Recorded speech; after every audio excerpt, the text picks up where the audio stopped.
Hello दोस्तों, जय हिंद। मैं आज आपको जो एसएससी सीपीओ 2019 का डीबी का फुल प्रोसेस बताने वाला हूँ कि डीबी कैसे हुआ। सबसे पहले हम लोग वहाँ निज़ाम पैलेस जो ईस्ट रीजन पड़ता है एसएससी का जो रीजनल ऑफिस है वहाँ गए। वहाँ ग्राउंड थी, पूरा खुला खुला जगह था। तो हम लोग वहाँ बैठे, 1 घंटा पहले ही पहुँच गए थे। तो वहाँ बैठ गए। वहाँ पे स्टूडेंट्स का फिर धीरे धीरे आना स्टार्ट हो गया। लगभग हम लोग 7 8 9 स्टूडेंट थे, तो वहाँ बैठे हुए थे। तो फिर उसके 10 स्टूडेंट उसके आगे भी बैठे हुए थे। मतलब अटेंडेंस उस दिन पूरा फुल था। मतलब हमको नहीं लगता कि एक भी स्टूडेंट उस दिन एब्सेंट होंगे। तो उसके बाद सबसे पहले हम लोग को वहाँ से आवाज़ दिया गया कि 12 बजे वाले। तो हम लोग यस किए। फिर अंदर वहाँ पे सबको जिसके सीरियल वाइज वहाँ पे नाम पुकारे गए। तो नाम पुकारने के बाद एक फॉर्म मिला। एक फॉर्म में उसमें वहाँ पे जो जो लिखा हुआ था स्पष्टीकरण करना था। जो लिखा था कि जो भी हम ये दे रहे हैं, एविडेंस दे रहे हैं, वो प्रूफ मेरे तरफ से मेरा जाना हुआ चीज़ है और वो सही है, ऑथेंटिक है। वो चीज़ उसको भराया गया। फिर उसके बाद एक अटेंडेंस शीट आई, उसमें साइन विथ डेट कराया गया। फिर उसके बाद हम लोग को लिफ्ट से 8वें फ्लोर पे ले जाया गया। सबसे पहले कोविड प्रोटोकॉल के कारण 10 बच्चे को ही लेगा गया। फिर पाँच करके, है ना, ऐसा करके फिर वही सीरियल वाइज फिर नाम पुकारा गया। तो उसके बाद हम लोग का एंट्रेंस फिर उसके अंदर हुआ। एडमिट कार्ड ले ली गई। हम लोग का जो एडमिट कार्ड था वो ले ली गई। एडमिट कार्ड के बाद उसके बाद वो अंदर बुलाया गया सब डॉक्यूमेंट लेके।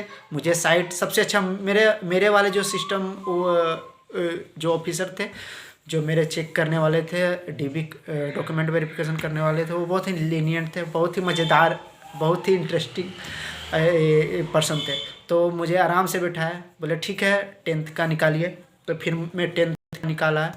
उसके बाद मुझे 12th का निकालने के लिए कहा गया कि है, तो वो भी निकाले।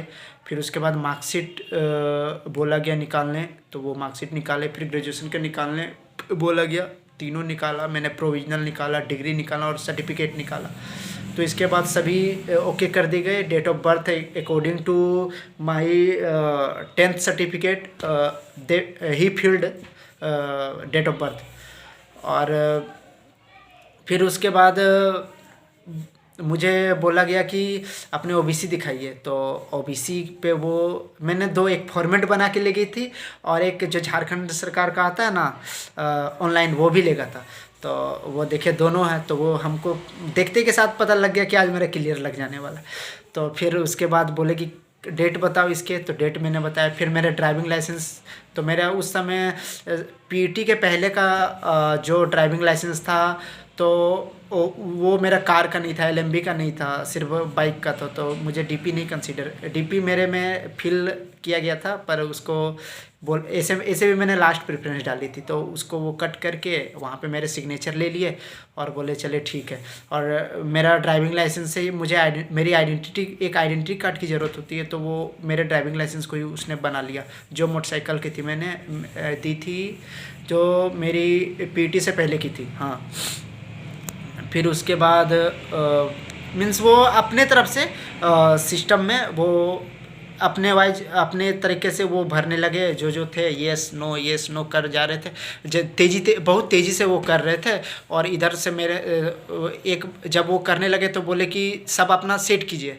तो मैं इधर सेट करने लगा। तो मैं थोड़ा सा ऑब्जर्वेंट था, थोड़ा सा सिस्टम पे ही ध्यान रखा था साइड से, और इधर से अपना जो सब था वो भर रहा था। तो फिर उसके बाद मैंने देखे सर ये क्या किया आपने। तो बोला एज रिलैक्सेशन वाला आपने नहीं ना लिया। तो मैंने बोला नहीं।